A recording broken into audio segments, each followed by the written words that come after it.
单凭一段录音，是很难做出判断的。你自己怎么看？我希望这里面是真的，那就简单了，我直接自首就好。那你最应该与之分享这段录音的人，不是我。我目前暂时不想给督察处，但是，她毕竟是你的前妻啊。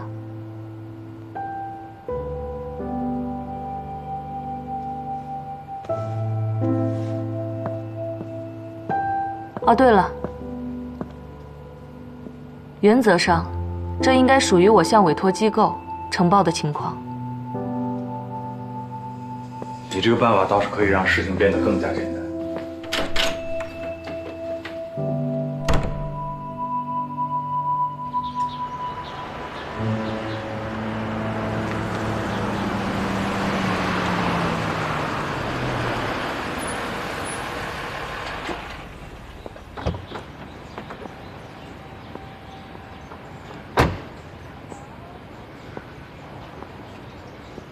请出示一下你的证件。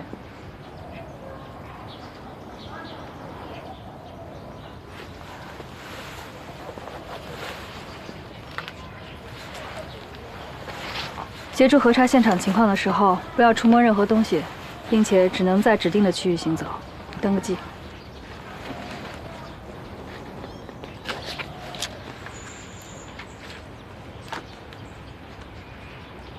好了。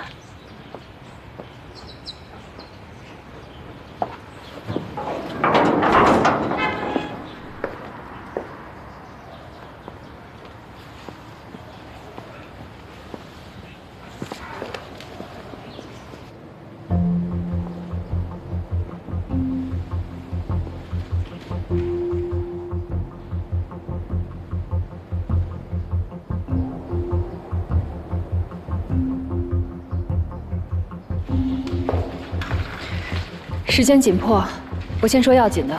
从你们双方交火开始，陈曦一直使用一把 M10向你们扫射，直到那支枪卡膛，他才换了手枪。也就是说，那个时候战斗应该已经接近尾声了。从弹道还原来看，射向你的子弹格外少，这也是邱老师一直在调查你的主要原因。从现场的情况不难推断出，秦池、孙有为、高继来、陈曦是双方坚持到最后的人，也就是说，他们4个人共同经历了数分钟长、近200发子弹的洗礼。整场枪战有26颗子弹射向孙有为的位置，他头部中了1枪，防弹衣上帮他挡下了3颗子弹。有21颗子弹射向高继来的位置，他身前的掩体前后中了9发子弹。陈曦有32颗子弹射向他的位置，除腹腔外身中2枪。而秦池只有8发子弹射向了他的位置，而且他的防弹衣毫无破损的迹象。他身中的这2枪是来自于战斗的最后阶段。从现场的痕迹来看，如此激烈的火拼，双方互射这么多枪，为什么射向他的子弹这么少？这无论如何是解释不通的。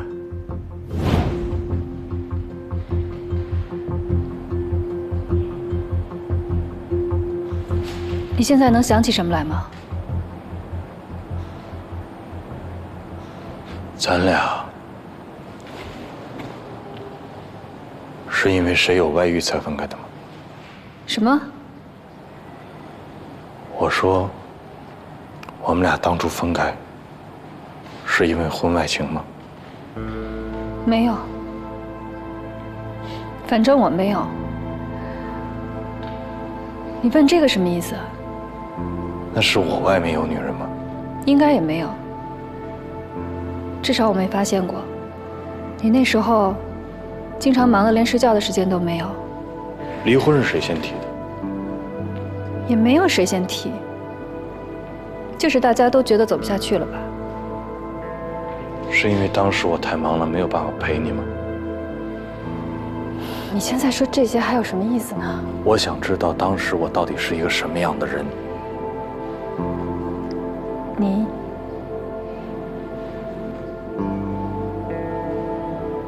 你就是那样，就像你自己期待的那样。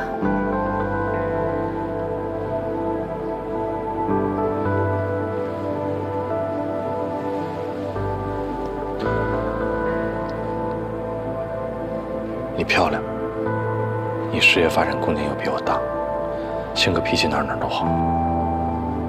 就算分开了，你都愿意帮我，而且是冒险帮我。你想多了，我并不是要帮你，我只想查清案件的真相。没有，我说的意思是，这样的你都忍不了当时的我，那当时的我，是不是特别特别差劲？干嘛在这儿睡啊？有宿舍不去，有家不回。案子全堆在这儿，每一个文件都等我签字。先把早饭吃了。我不吃酸辣粉。你不是一直很爱吃的吗？对，我是一直最爱吃酸辣粉，但不代表我早饭就要吃酸辣粉。这谁衣服？我给你新买的。你买这干什么？我觉得挺好看的。好看吗？这么浅的颜色，还是个长款风衣，你让我什么时候穿？上班时候穿啊？我刑警哎，所以买东西之前你动动脑子都。饭不吃，我收了。衣服你不喜欢，我就去退了。哎，干嘛？别退了，留着吧。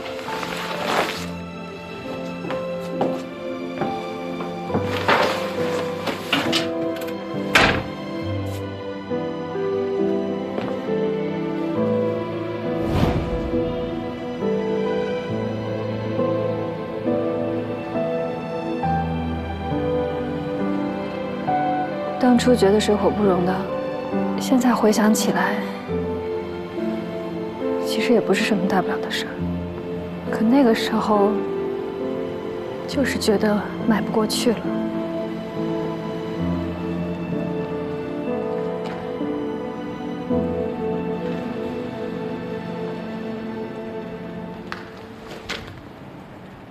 赵新成跟我讲，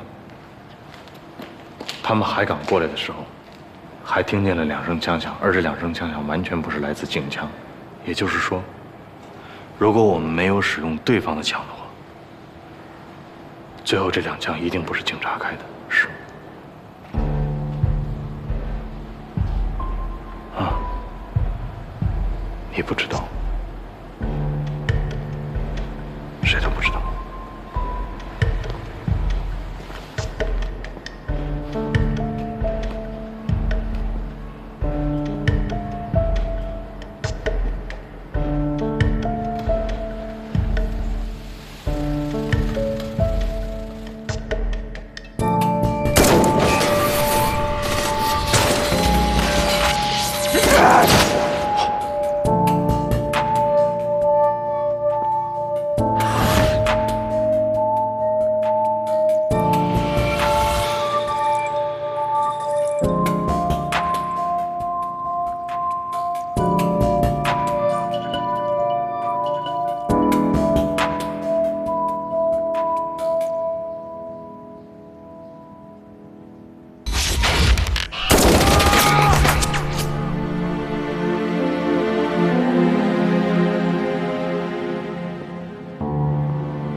请吃。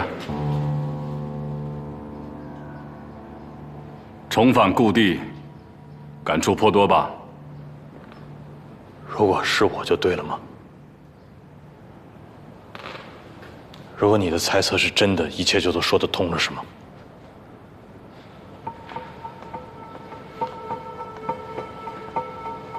我不知道，但目前是。但是我真的想不起来了，想不起来了。但是我怎么样都不可能杀自己的弟兄。请吃。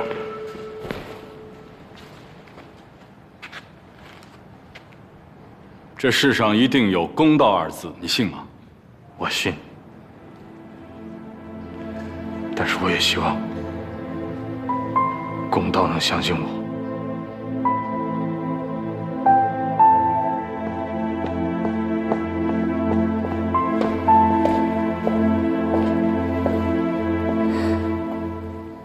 邱老师，带青池到现场指认，是早晚的事。但你擅自行动，处分是免不了的。我并不是有意想袒护他。他身上如果真的有问题，凭你冯潇也袒护不了他。我能理解你和他的感情，但信任代替不了监督。作为纪律部队，正人必先正己，这个道理你应该再清楚不过了。反正不管您怎么想，我确实是想核查现场的疑点，才带他来协助的。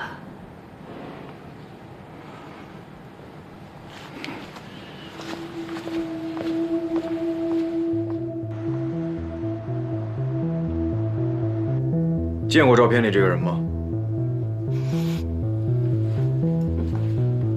照片里这人认识吗？见过吗？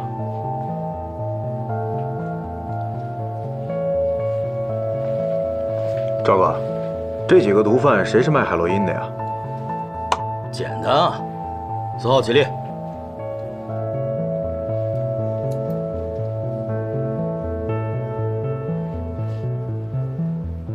别看贩毒那小子交代自己的事跟挤牙膏似的，交代别人的事儿可快着呢。但是您猜怎么着？范凯啊，不是从他手里拿货的，而是给他供货的，还是他上家。这个范凯自从敲诈勒索、刑满释放之后呢，接手了一个叫钟林的生意。这个钟林本来就是鹿城一带派货的要头，服刑期间呢，他们俩就在同一个监区。前脚范凯刑满释放，后脚这老爷子就保外就医了。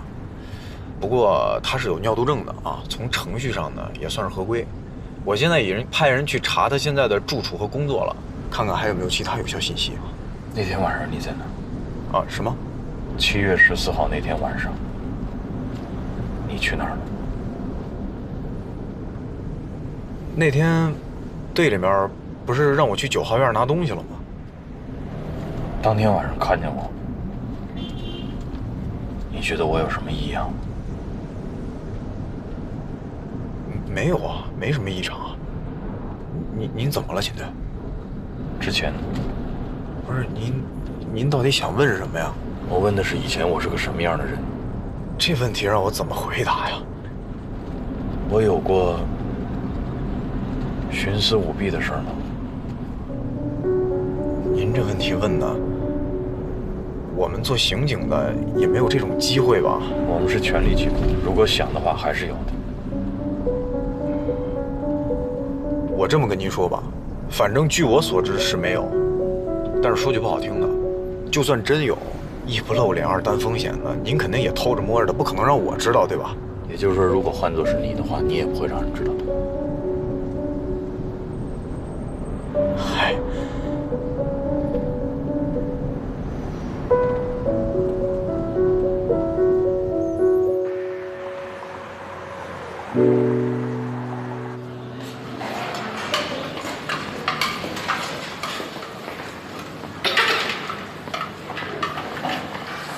秦队，虽然说没有什么好消息，但是总算有一些进展。不管怎么说，辛苦二位了。他在宿舍区呢。我去把他叫来。二位要是不嫌弃的话，在这吃口饭，只是一个简单的配餐。好，不用了，不用了，我们一起去见娄毅吧。好。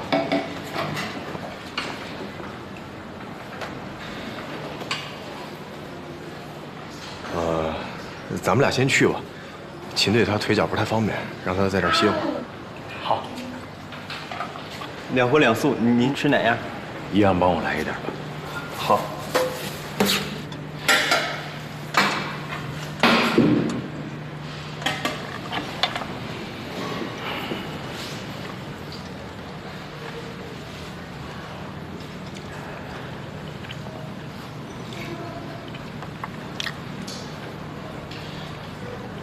这算是伙食检查呢，还是您正在减肥啊？之前工作上出了点小意外，所以这个记忆都混乱了。但是总能发现好玩的事儿。你就比方说，就这个菜，我刚才吃起来还挺好吃的，但是没准过去完全不爱吃。这都有趣儿啊，就像重新活了一次一样，有着和以前完全不同的另一种人生体验。不过说到人生体验，你应该更有发言权。我听说你就是放弃了新加坡的一个大好前程，专门回来帮他们。这不是我想要的人生体验。您一定觉得这是理想国、伊甸园、圣母光环下的灵魂收容所，缺少机构扶持，不能公开宣传，物资补给断裂，甚至有人把这儿当成盈利机构来查账。现实总是颇多坎坷。我一抹大概相信，可以通过他的努力，让这些社会败类的后代成为栋梁之才。但事实就是这样，该成功的成功，该失败的失败，总得有人被这社会淘汰吧。他改变不了什么。那你为什么一直在这儿？哈，为了我爸。以我个人的履历背景，申请加拿大移民一点问题都没有。但我父亲原来是交通部的公职人员，会有些麻烦。只有我和我父亲在同一处国家认可的公益机构积累志愿工作满3年，他才可以申请。也许到头来他还想留在这儿，无所谓了。我反正是尽了孝心，不管他到时候走不走，我肯定是不可能留在这个鬼地方继续工作了。再有2个月就满3年了，我就终于可以开启自己真正的另一半人生体验了。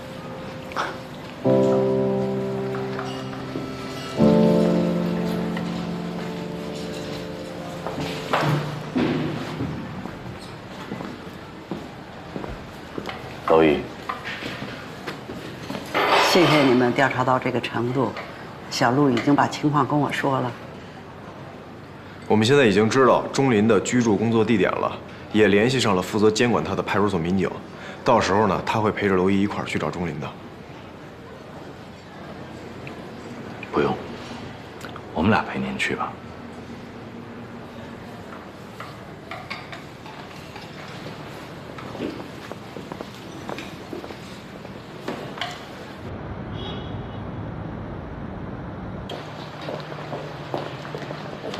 有，2位督察，料碗那边自调。你有忌口吗？没有。我去吧。哎，你坐。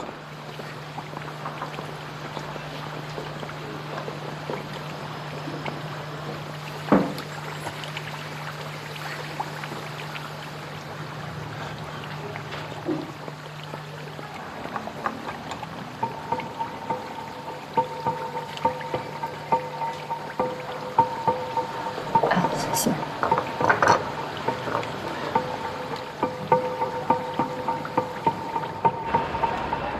秦队是吗？久仰大名。我先给您介绍下钟林的情况。保外就医之后啊，我们给他找了一个工作，就没干过什么违法的事情，还算可以。我带您进去看看。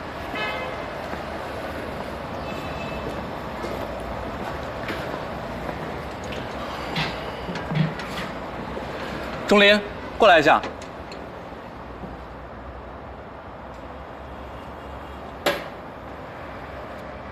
这是西关支队的秦队，有些问题要问你，好好配合。好的，秦队，您先问着，我先走了。哎，感谢。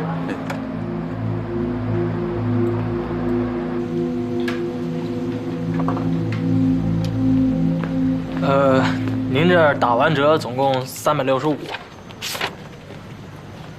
这成哥不是说不来吗？我们自己吃饭自己掏钱，你欠这家火锅店多少钱，自己心里没数吗？他在你们家白吃白喝该多少张？这查一下，然后拿上来。哎，好嘞。耀基，我们队呢一向是赏罚分明，你把你跟我说的现在原原本本再说一遍。还有就是这位督察问你什么你就说什么。哎，我说，6月底的时候，成哥跟我说他有一帮朋友过来，但是不方便拿身份证开房，让我给安排一下。我就在体育馆那边给他们找了个落脚的地儿。哎，先说好啊，我可是1分钱都没拿，一点好处都没占，纯帮忙。他们住了大概不到2个星期吧，7月14号上午他们就出去了，然后就没回来。后来人家给我打电话说你们到底住不住啊？你不住别占着房，这我才知道的。他们几个人？8、9个人吧。你知道他们叫什么吗？我哪知道去呀？这种事儿知道的越少越好。不过我看那几个人，嘿，反正不像是善茬。如果他们要是犯事儿，肯定是大事儿。哎，我纯帮忙啊，我牵线搭桥，我不想引火上身。把包给我。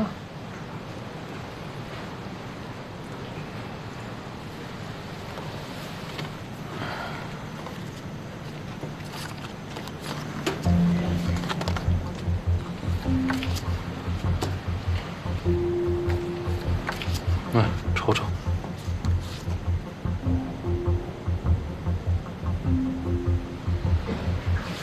这个，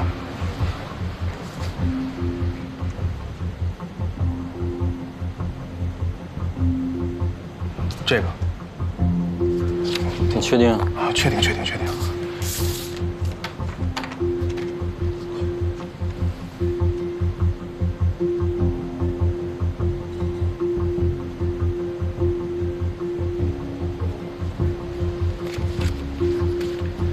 他们住过的房间留下什么东西了没有？这我不清楚，人家房东给我打电话，我就通知成哥了。成哥过来收拾东西，就算剩下什么，估计也被成哥收了吧。你老说这个陈哥是谁呀？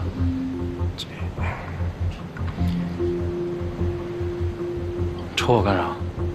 说你的。成哥跟他平辈儿的都叫他程老四，不过他干什么的我真不知道。在城西北这块混的都特别给他面儿，听说他这人挺仗义，但凡找他办事儿都能摆平，从来没掉过链子。那你能不能帮我联系上他？哎呦，警察叔叔，你可别开这玩笑，真的。嘿，我跟他够不上那个辈儿，有什么事儿都他找我。再者说了，成哥，关队，你们警察好歹是讲道理的，跟那帮人不一样。你这让大哥知道了，那我小命就没了。既然是名人，应该不难找。这段时间你不要离开金港市，我好第一时间找到你。哎，为了给你们送人，关队难得大晚上出来一趟。哥，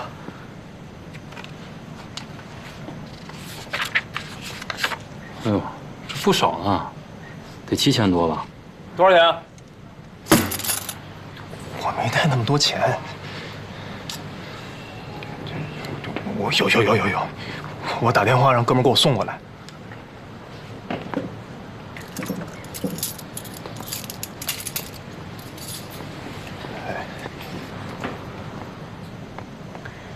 我没听说过程老四这个人，应该不怎么在我们辖区活动。一旦有他的消息，我会立刻通知你。谢谢关队。另外的，谢谢你请我们吃的这顿饭，谢谢了。我们走。谢谢啊，再见。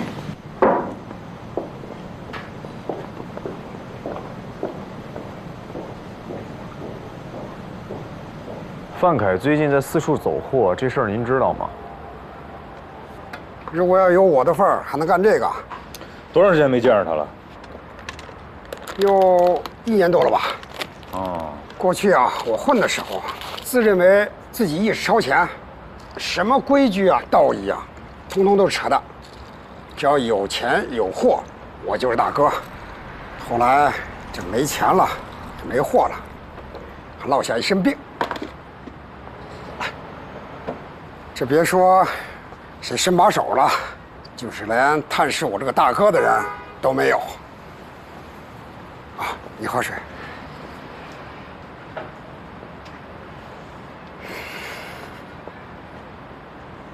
但是，虽然说你们俩没联系了，他所有事儿你就都不知道。不在这道上混了，也就不管道上的事儿了。嗯。你觉得在你眼睛里边，这个范凯什么人？他呀，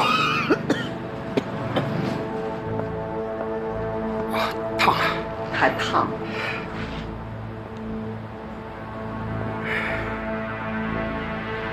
要我看，他比我强。强？你是觉得他比你更懂规矩呢，还是比你更没规矩呢？这规矩不规矩的都没关系，关键是他没有牵挂。咱们俩现在确立2件事啊，第一，你很长时间没见了，啊，至少超过1年时间，对吧？第二，他的所有情况你都不了解，确认？确认。走。哎，我有个女儿啊？什么？我就想着有朝一日，我女儿能嫁个好人家。如果我这把老骨头能多扛几年，没准儿我还能抱个孙子。这有了家人，也就有了牵挂。牵挂你不回家住，你在这儿住算怎么回事？这不都安排好了吗？搭个铺的事儿。你女儿多长时间没来看你了？她可能工作忙，没来。走了。啊，我送你们。哎，问您个题外话啊，你女儿平常喜欢吃什么呀？啊？哦，我是说你女儿平常都喜欢吃什么东西啊？哦，威化饼干。为什么呀？啊，是这样，她小的时候呢，就偷过我的钱买威化饼干吃，被我狠狠地打了一顿。这后来我才知道，她长大以后啊，经常买威化饼干吃。她说啊，吃威化饼干能让自己感觉到一份幸运，因为这不是挨打换来的。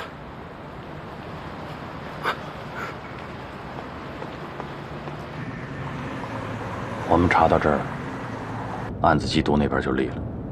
您知道，如果他涉嫌贩毒的话，就算失踪，也有可能是跟贩毒引发的冲突有关。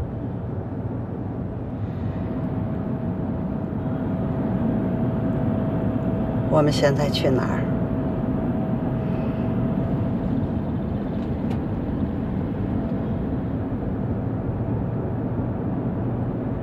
给我10分钟的时间，剩下你们说了算。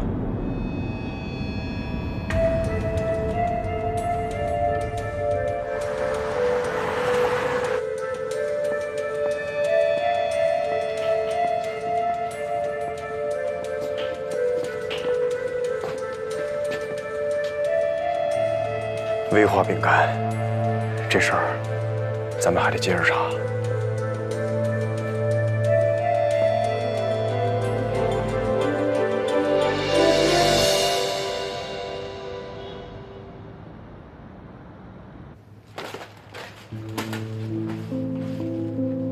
亲人永远是最珍贵的财富，却又是我们最不懂得珍惜的。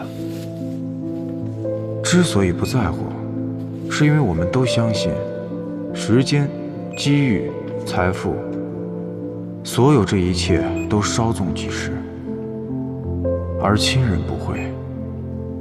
无论如何嫌恶、疏远，甚至是抛弃，他们都会待在我们认定的属于他们自己的位置。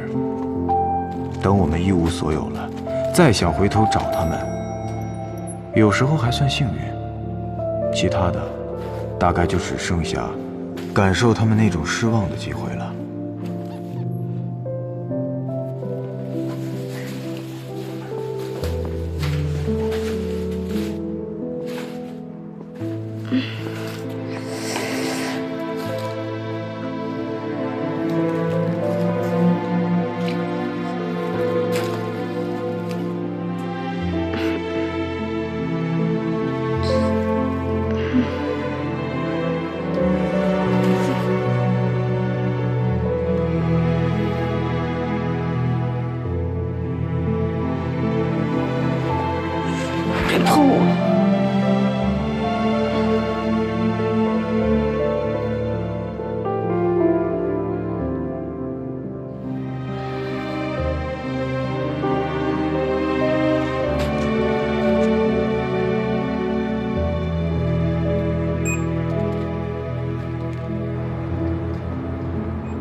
我家卫生间可以锁门。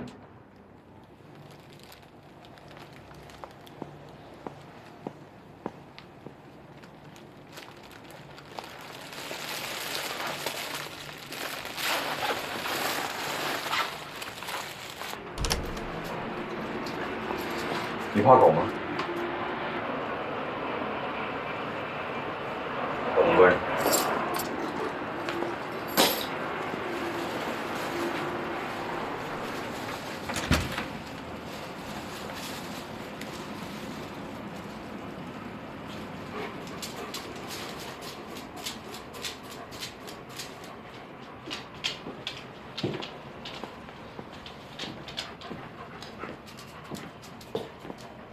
洗手间在这儿，洗衣机旁边有一台烘干机，你把脏衣服脱下来扔进去，设置好了之后，1个小时就能拿出来穿。这是我前妻的睡衣，你可以用。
不会感激你的。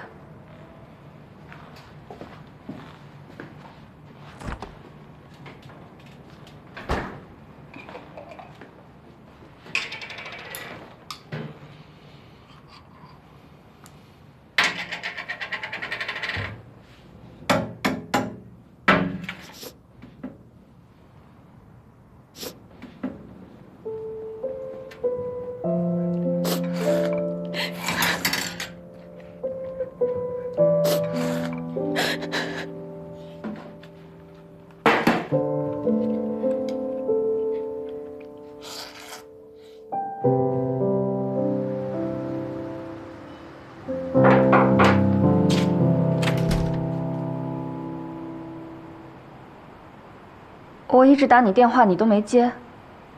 静音了。啊，我想反正也得把这东西给你，干脆直接给你送过来了。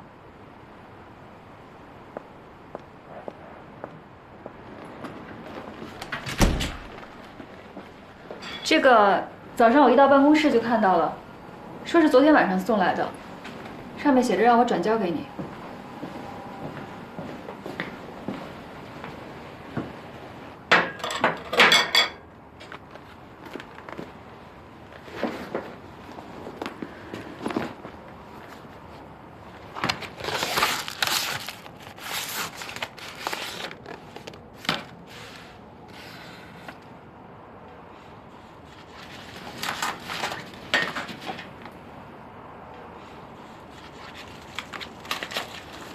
你不想跟我说点什么吗？谢谢。没事，以后就不用你转交，让他直接寄给我就行。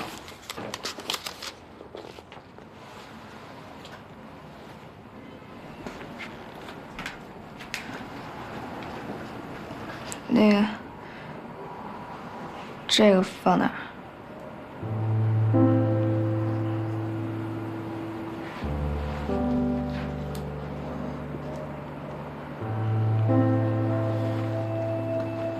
我走了。你等会儿，还没吃早饭呢。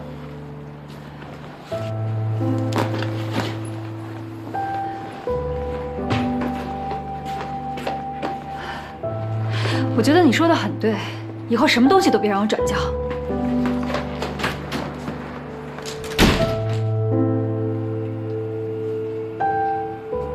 早饭。不了，谢谢。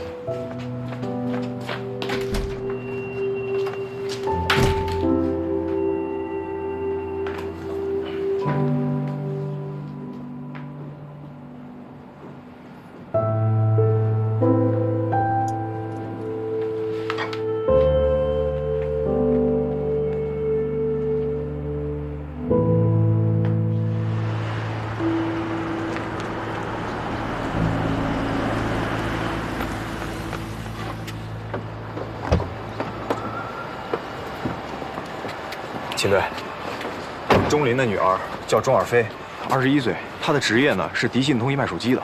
我已经给他们领导打过电话了，1个多月没上班，被开除了。我拿着她的照片给娄一他儿子住所附近的那个理发店的员工看，还真有一员工就把他给认出来了。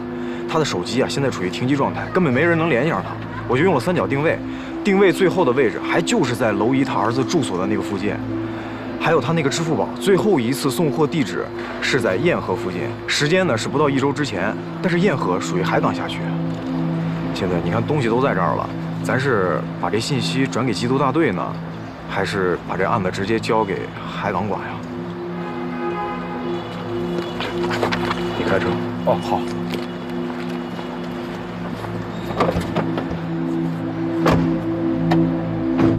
钟尔飞啊，没有任何案底，也没有强制戒毒的收容记录，所以说卫生巾上的血和那半枚指纹没法做比对。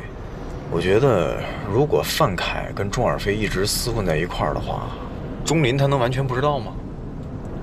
不对劲。谁不对劲儿？钟林不对劲儿？所有人都不对劲。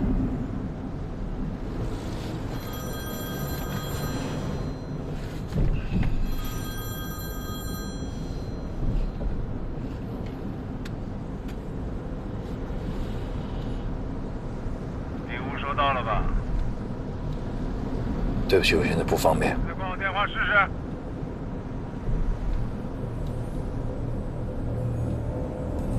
好，你说。走乖乖的不就完了吗？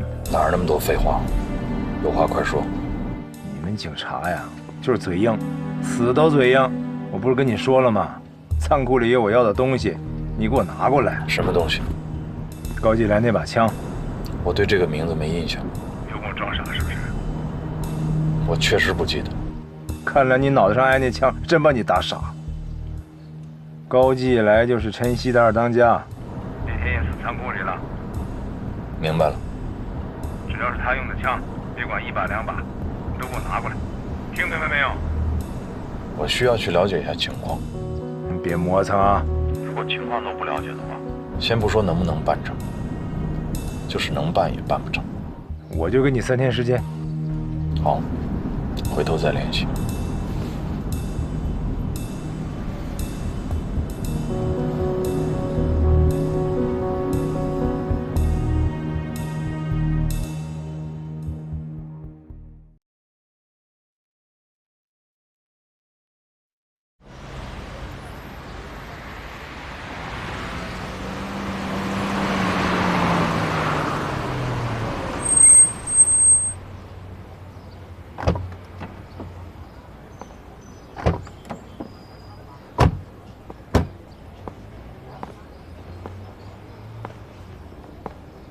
他这个地址啊，留的是烟河南镇北，属于海港区，但是这一北就不知道北到什么地方去了。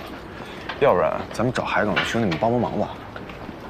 地址模糊，快递总有他联系方式吧？别提了，他留了一个固定电话，我打过去，人家老板说人家主业是做家电维修的，是什么呢？兼职代收快递。我也大概给他聊了一下这个中耳飞的外貌特征，人家完全没印象。我觉得是这样，秦队，即便是咱们给他看了他的证件照也没有用，谁知道这姑娘现在是什么造型呢？可以给他看看范凯的照片。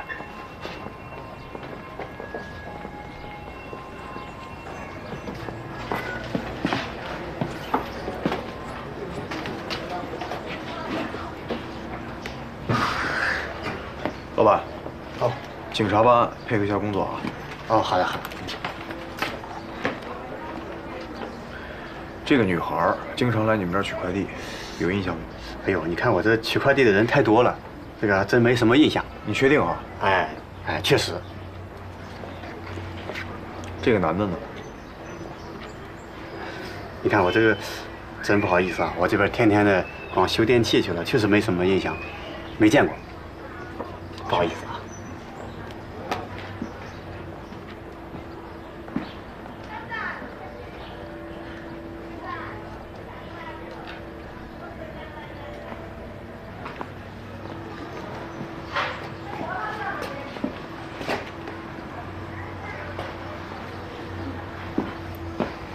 哎，二位随便看看啊。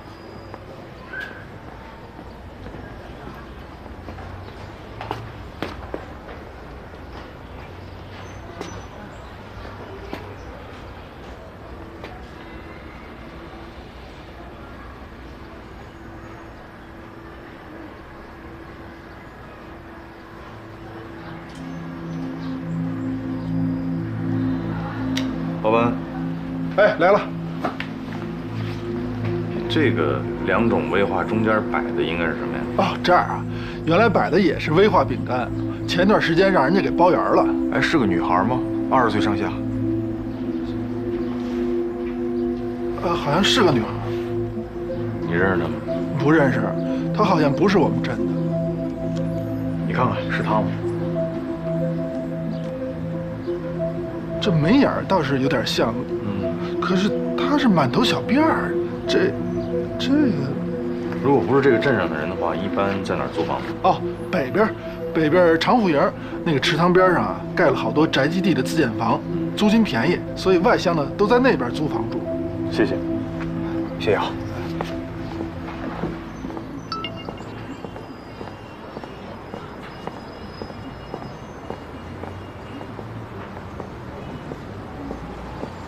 钥匙啊，钥匙。你自己溜达着过去吧，挨家挨户走访一下。不是，我开车办点事儿，一会儿回来我找你会合。什么事儿啊？非得把我撂下？定期督导。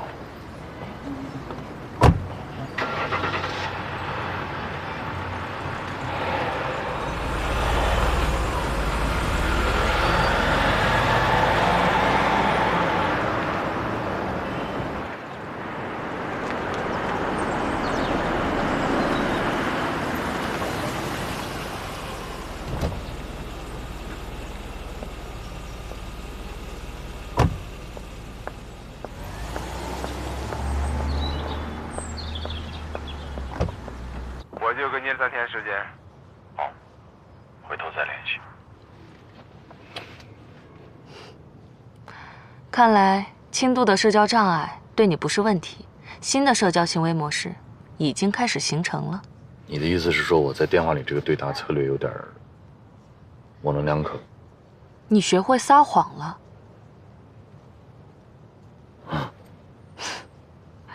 你不用不好意思，很多语言学家认为这是人类的本能之一。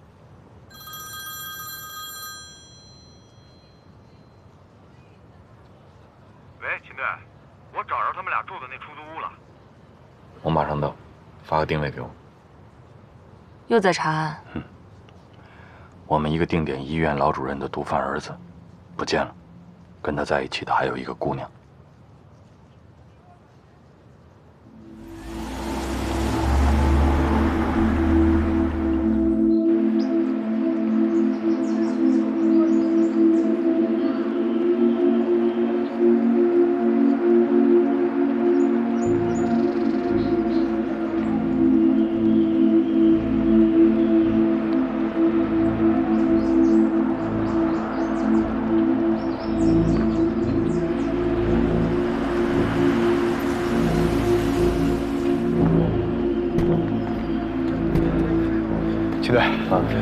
我已经给总队打电话叫增援了，实在不行，咱们就先找当地派出所把现场给封锁了。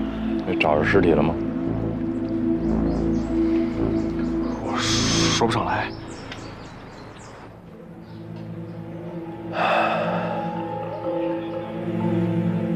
这个场景很难让我对事态有什么乐观的评估。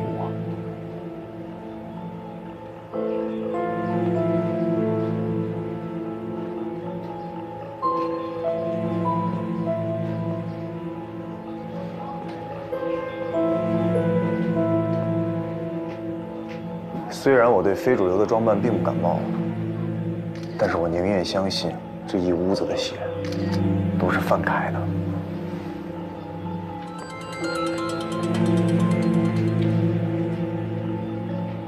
喂，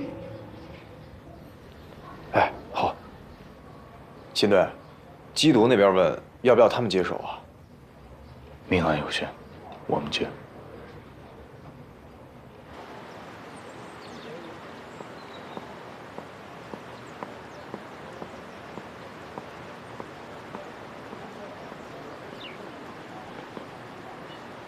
刚才进去的就是。对，我安排车送你回去。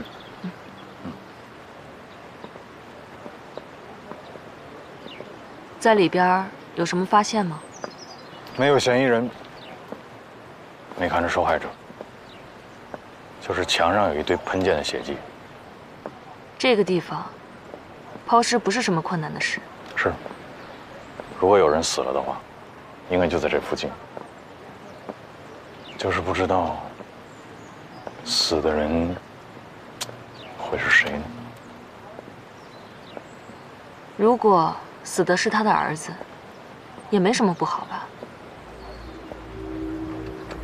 你什么意思？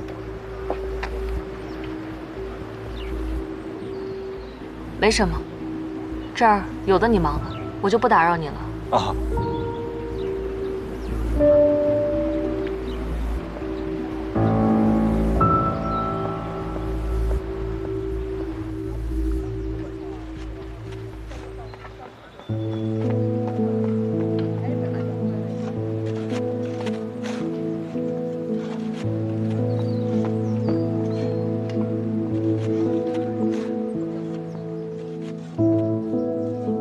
在每一个命案现场，你总能看到一些似曾相识的东西，比如说血迹、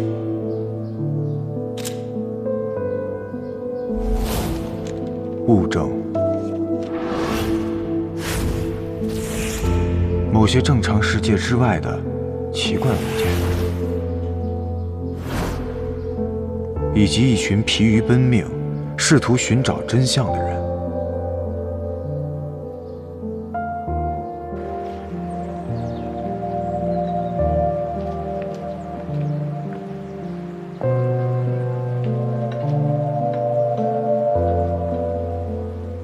偶尔，你会看到某个父亲或母亲，可能与被害人相关，又或许是凶手的亲戚。可这不是我所认知的父母，恐怕也不是我所期待的父母。可是，什么样的父母能做到他这样呢？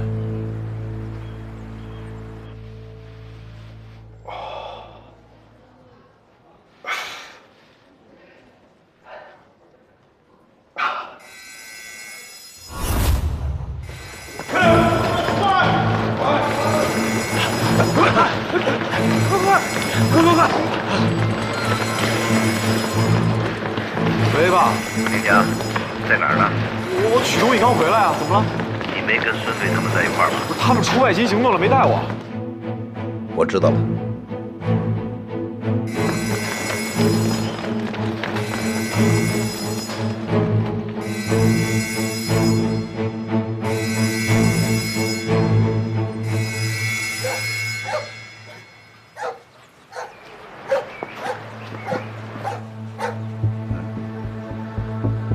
那个您别，哎，您走走，好样了啊！哎，这什么？哎，动物吧？哎，这是，好像是条狗。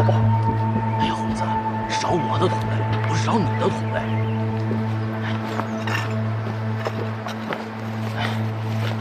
他是被砍死的，抓紧时间把他挖出来。是。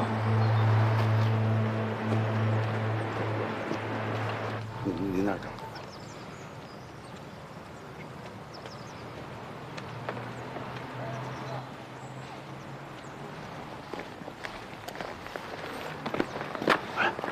挖出什么了？老太太着急啊。狗啊！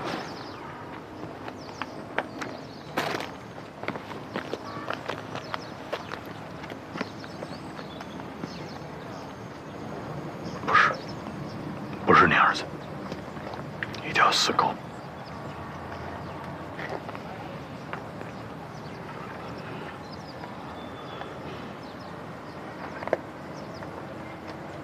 老爷啊，要不要跟我们说点什么呀？说什么呀？您可是去过他上一个出租屋的，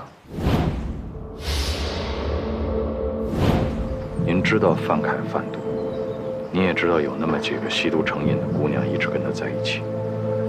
钟林，你们之前是见过的吧？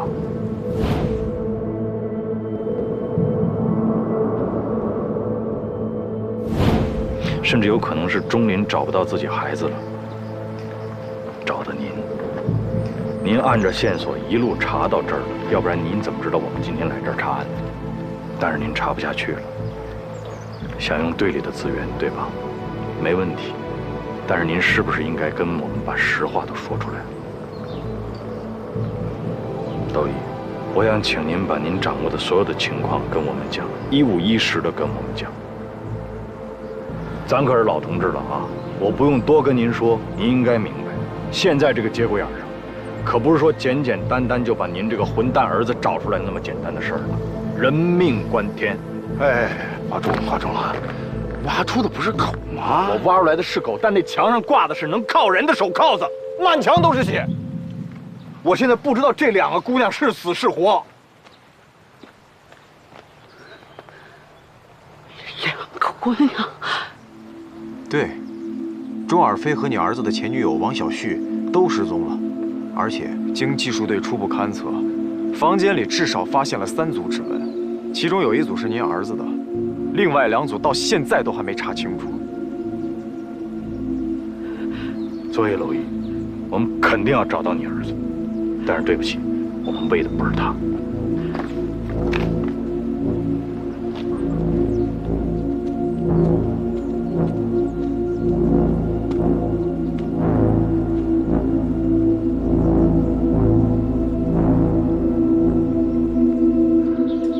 我知道，你心里一心想为秦池辩解，但是此时此刻，714案还有很多疑点。可是邱老师，如果真的是秦池设局导致了这场枪战，他的目的是什么呢？他为什么要平白无故的害死自己的同事啊？你和秦池在一起生活了很多年，不用看履历，你就应该知道，自从他调进了西关支队之后，就一路过关斩将，平步青云，直到升任了支队的中队长。可是再往上，吕超和孙有为都是当打之年，没有个10年8年是退不下来的。如果秦池想要取而代之的话，只有一种可能，那就是正副支队长有人提前出局。可是，这当然，你会觉得我这种假设过于阴暗。其实我也不相信我们的民警会做出那样的事情，但是我们还是要把最坏的假设给设定下来，然后去证明，或者是证伪，给牺牲的战友一个交代。都是干公安的，工作性质决定一切吧。你根本没听懂我的意思啊！你之前很多时候比现在还忙。你也忙啊，大家靠的就是互相理解吧。我以前发过一句牢骚吗？可是这几年你不一样了，你变了。所以你现在开始发牢骚了是吗？你把我约到这么远的地方来，就是为了吵架的。要吵，咱俩回家吵不好吗？你都多久没回家了？我现在经常1、2个礼拜都见不到你。我是在办案，办案你不理解吗？别再跟我说什么法律正义，为被害人主持公道，这些话我这2年听得太多了。你让我怎么办？上面给我压力，底下被害人家属跟我要交代，你告诉我怎么办？我承认，你刚做刑警的时候，整天埋头苦干。可是自从你升任了支队的中队长，你就越来越焦虑，你只关注那些市局督办或者领导关注的案子，你会抢其他地区队的特勤，还会跨区抓人。可能在别人眼里，你是不惜力，甚至是不惜命的，但是我的心里很清楚，你在意的无非是功名。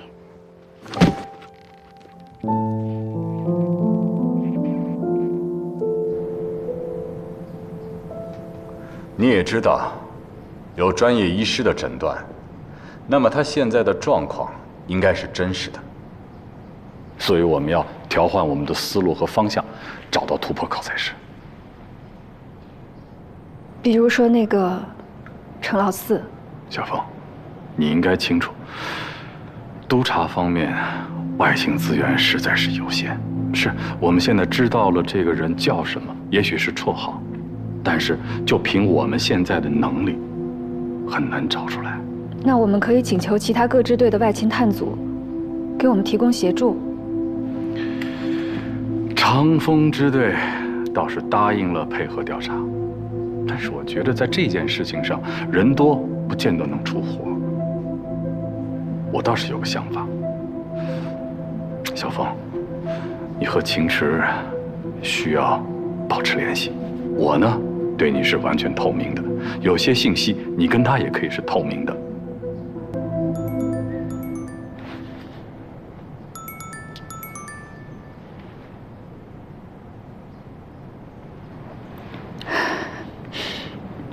对不起，邱老师，我不想再跟他有任何联系了。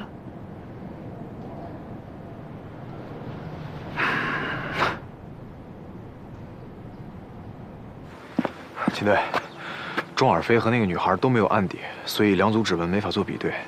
法医鉴定说那血根本就不是人血，挖出来那条狗被砍了10几刀。如果不出意外的话，屋子里面的血应该是他的。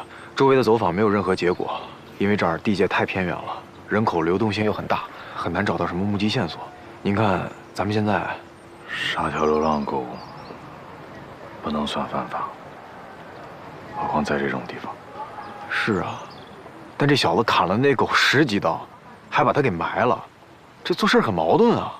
这属于突发暴力行为后的愧疚感。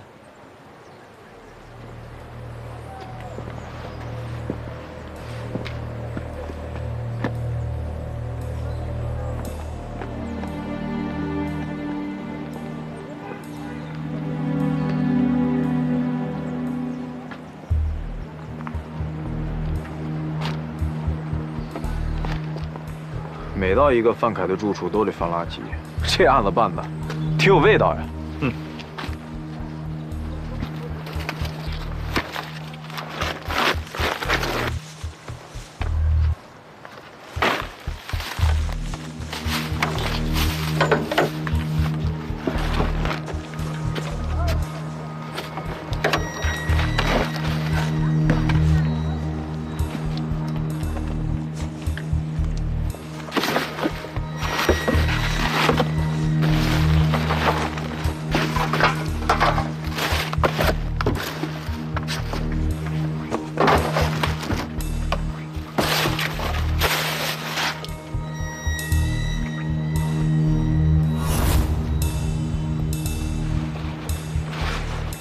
车胎这不是新的吗？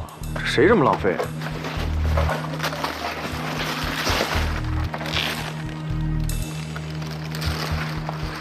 不光是新的，还是用刀生生给拉断的。小陆，哎，如果你要弄死一只狗的话，你怎么处理？如果是我，那我就直接给它扔屋里了，反正我又不打算在这儿住了。然后弄得满墙都是血，最后你必须得出去带着。那我就把它扔在门口，随便一扔。或者我就把它扔在这荷塘里。但是你却挖了个坑。然后呢，门口的垃圾站，我们现在又找着这样的2条自行车胎。关键是咱们也没看见这少了车胎的自行车呀。那么请问，没有车胎的自行车能干什么用呢？轮胎，自行车，崭新的自行车轮胎被刀割断，很有可能是犯罪嫌疑人为了减少福利啊。秦队，我这就给市局打电话。等等，到附近工地去接大型照灯，然后请总队派潜水员过来。好。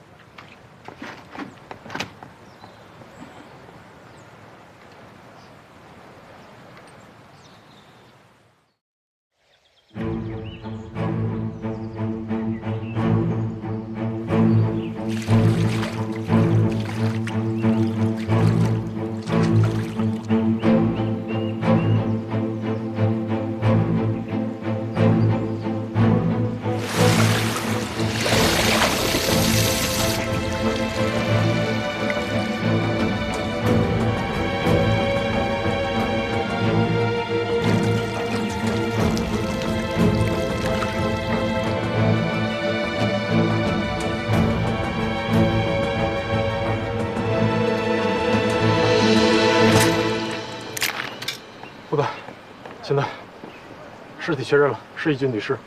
抓紧时间做尸检。是。等尸检报告出来之后，赶紧核查他的身份。好。范凯有重大作案嫌疑，通缉。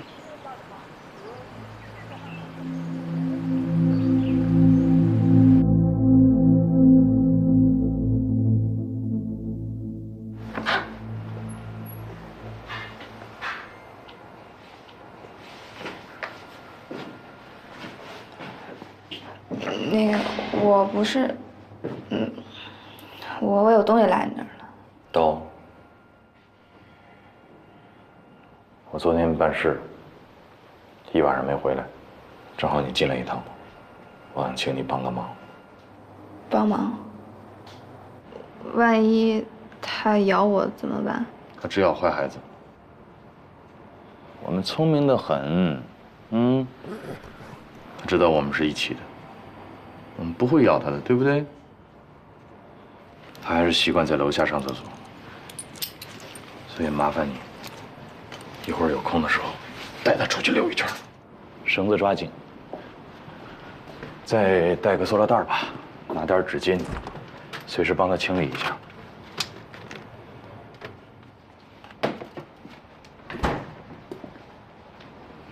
你要是饿了，这有吃的啊。不够的话，冰箱里还有，那儿有微波炉，你可以热一下。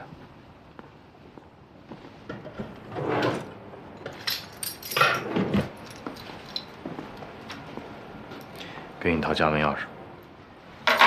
等你遛完它，你愿意到这儿歇着，或者接着在楼道里蹲着，随你，就1点，别离开。我有事跟你商量。跟我商量什么？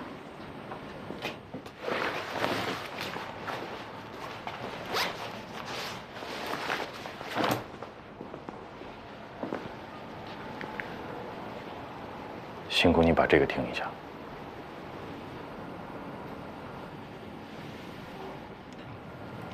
这是一段电话录音，2个人的，其中1个是我。听完之后你可能会更恨我，但是拜托先别管内容。另一个人的声音，仔细听，看看你认不认识。他可能跟你哥哥有关。和我哥有关？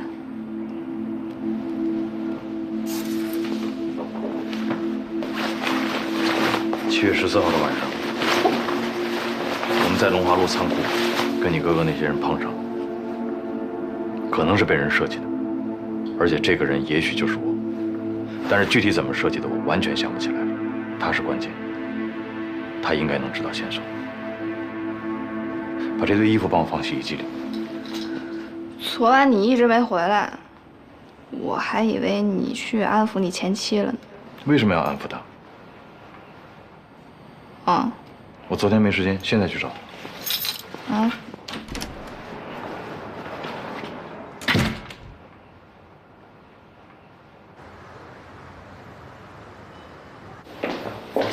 哎，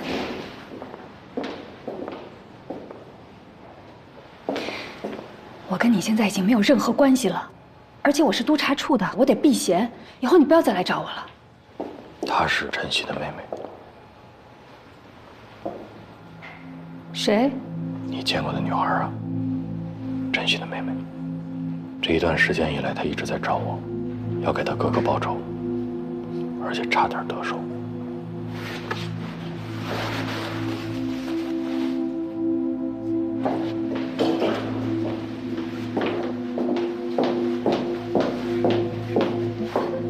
那你还留着他，至少应该治安拘留。这个不是一个人的事儿啊。晨曦的尸体到现在都没有家属辨认，询问他应该对714的调查有帮助。我们现在不管晨曦怎么样，晨曦是好是坏都不重要了，他死在警察手里。那人家妹妹一心想报仇，我觉得可以理解。我是用了好长时间才争取到她的信任，那现在把她推到一个对立面，不说别的，这一刀都白挨了吧？你就没有考虑过，如果邱老师或者其他领导知道你整天跟匪首的妹妹待在一起，他们会怎么想？为什么要让他们知道？你是暗示我，帮你撒谎？不用撒谎，隐瞒就好。这么说你舒服了？即便这样，你总是留一个年轻女孩住在自己家里，说出去也不太好听吧？为什么要说出去？而且我从来也没有总留她在。昨天是特殊情况。你今天来，就是想跟我解释这个的？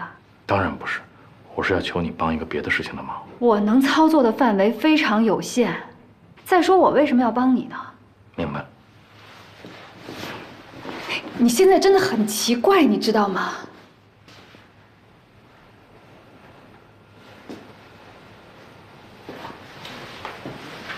心理辅导员说，我现在是轻微的社交障碍，只是轻微的，再严重点又能怎么样？也不至于让你跟我再离一次婚吧？你说吧，说吧，到底要干什么？我要看到714的涉案枪支。为什么？赵新成不是跟我讲，他后面听到了2声枪声吗？我需要知道是哪把枪打出来的。可是这有什么意义呢？所有的枪支型号全都在物证清单上。物证清单不可能把每一把枪的构造都写清楚，我必须要眼见为实。看你方便，如果你愿意帮忙的话，找到机会告诉我，我保证不会私挪或者是损毁任何一件物证。我看看吧。不过你也得答应我一个条件。昨天我转交给你的快递里到底是什么东西？如果跟714有关，你必须得告诉我。其实你完全没有必要拿这件事情当成一个交换条件，因为我本来迟早也会告诉你。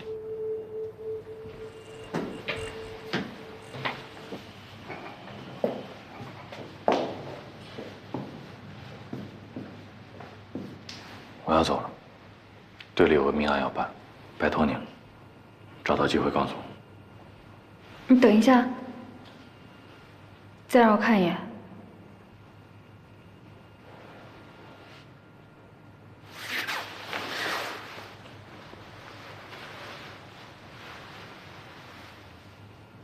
伤得严重不严重啊？有没有伤到脏器？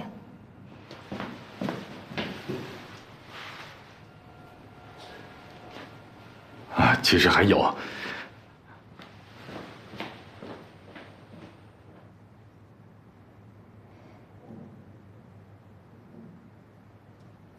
根据尸检报告显示，身体上并没有出现针孔注射，但是呢，他的血检报告显示2甲基苯丙胺是超标的，应该是稀释的，死亡时间不超过48小时，死因是被勒死的。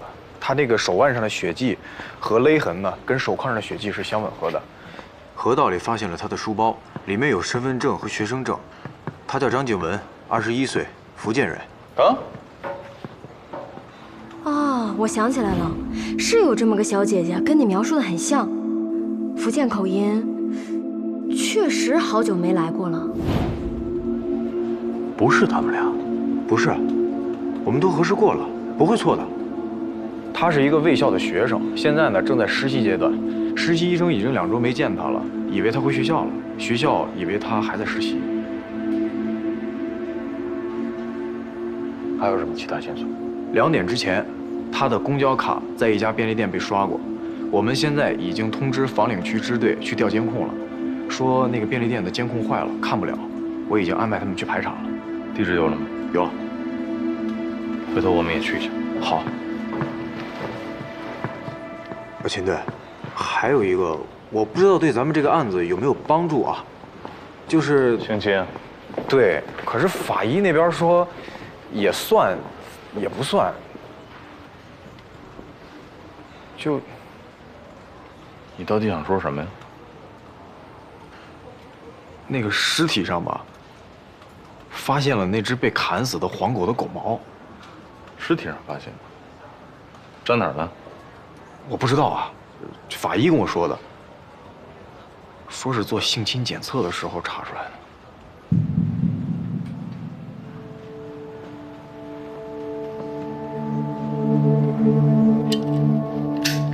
秦队，您的弹夹，教授，您的。秦队，9儿，来9儿，有这必要吗？现在也没有线索指向范凯持有致命性武器啊。而且咱们是去蹲点儿，要是真有什么线索，我就直接打电话叫增援了。他不是拿刀杀了一条狗吗？不就是把菜刀吗？都捞出来了。我养狗。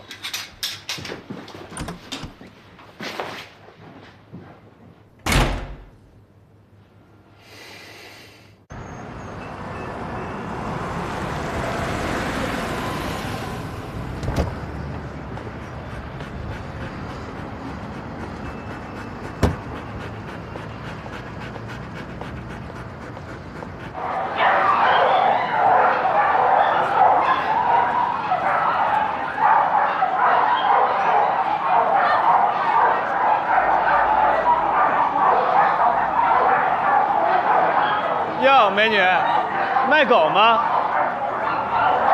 长得倒是膘肥体壮的，就是牙口老了点。甭瞎说啊，人美女牵狗是为了防身。哎，美女，这黑背太大了，性子也不好。狗找棚吗？哎，狗眼看人低，知道吗？臭他妈是废物，还不抵狗呢。哎，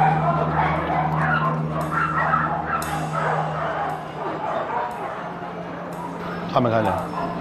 不闻不吃，这是典型的工作犬。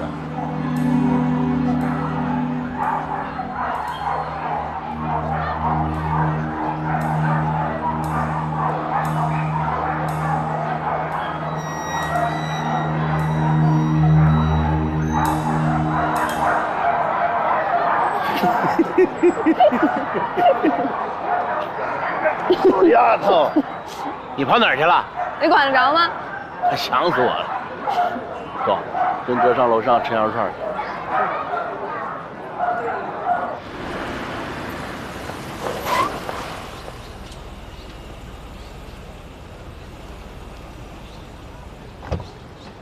娄爷，您这是？能不能告诉我更多的情况？可以吗？请你理解一个做母亲的心情。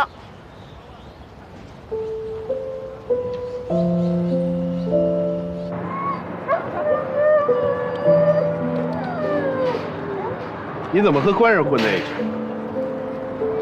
这狗就不能是我的吗？你也不想想我是干什么？你既然能牵着它来，证明你和狗主人的关系不错。这种退役的军警犬是不可能放到社会上给老百姓养的。我还想呢，你什么时候能想起来找我？你哥出事的第3天，我才知道消息，我立刻跑到学校去找你。你一直没有上课，我又托人到公安那边打探消息，也没有结果。现在看来，你是被公安收走了。你也太瞧不起我了。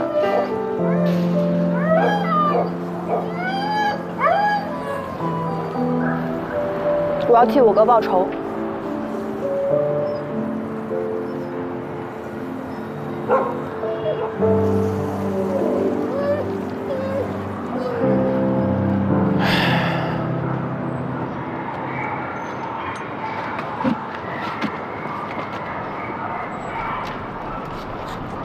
我听说，那天和你哥交战的警察全都挂了，你还找谁报仇？总不能去炸公安局吧？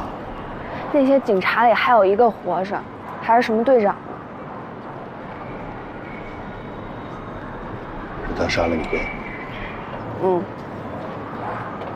可能，也不一定。那你想找谁报仇啊？我哥一直在山西那边做事儿，我之前听他说过，在金港卖东西等于作死，但是他这次来带了那么多人，是买东西吗？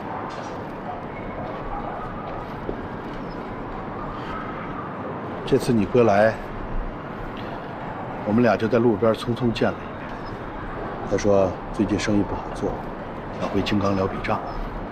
什么账？那他没细说。那你也不知道我哥到底是来干什么的？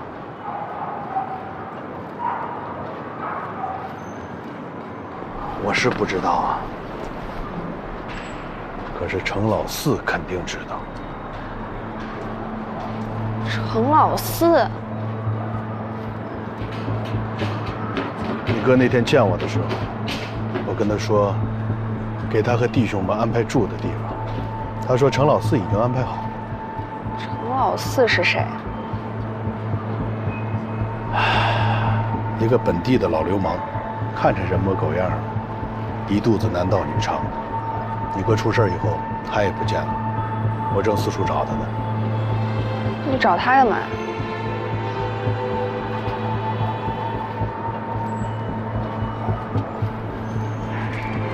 我当初劝你哥早点收手，他不听我。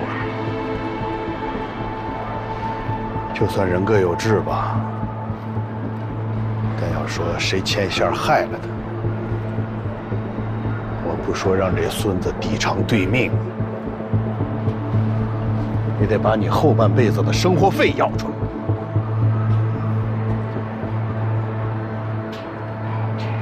我不要钱，你要是能找到这个程老四的话，告诉我，我要见他。哎，你这一扭头就走了，我上哪儿找你去？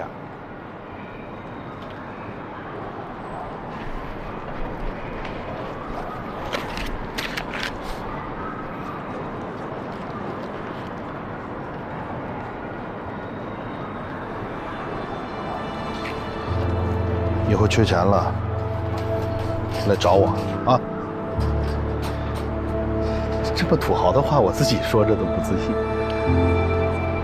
哥跟你说，要是没饭吃了，我这儿永远给你留双筷子。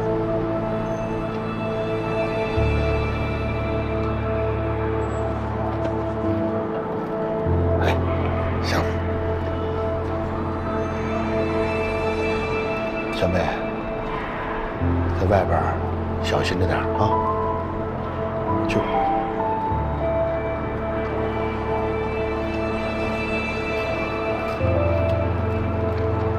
走。你说，警察有好人吗？你觉着我和你哥是好人吗？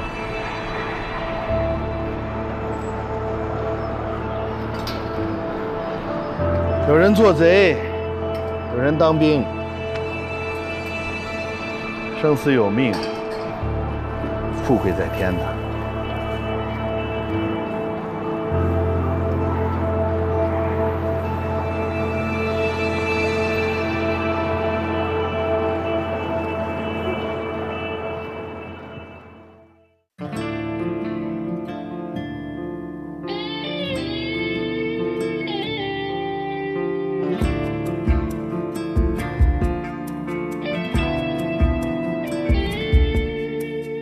雨后的晴天，世界又活了一遍，被记忆迷了眼，还是他在变。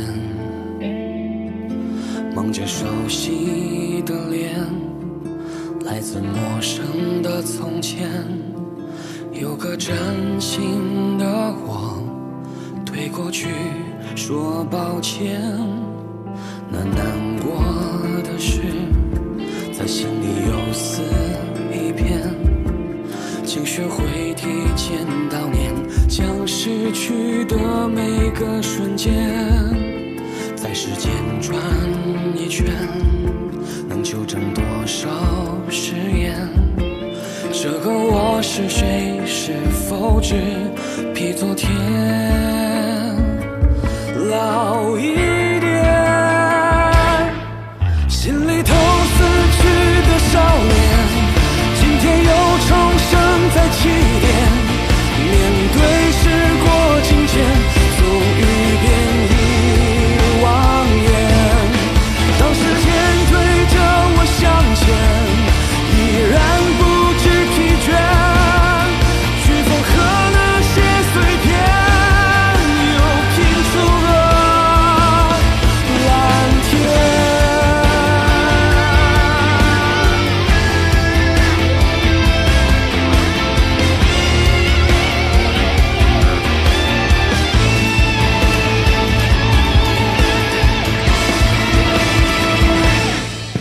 我们终究不能幸免，对每个昨天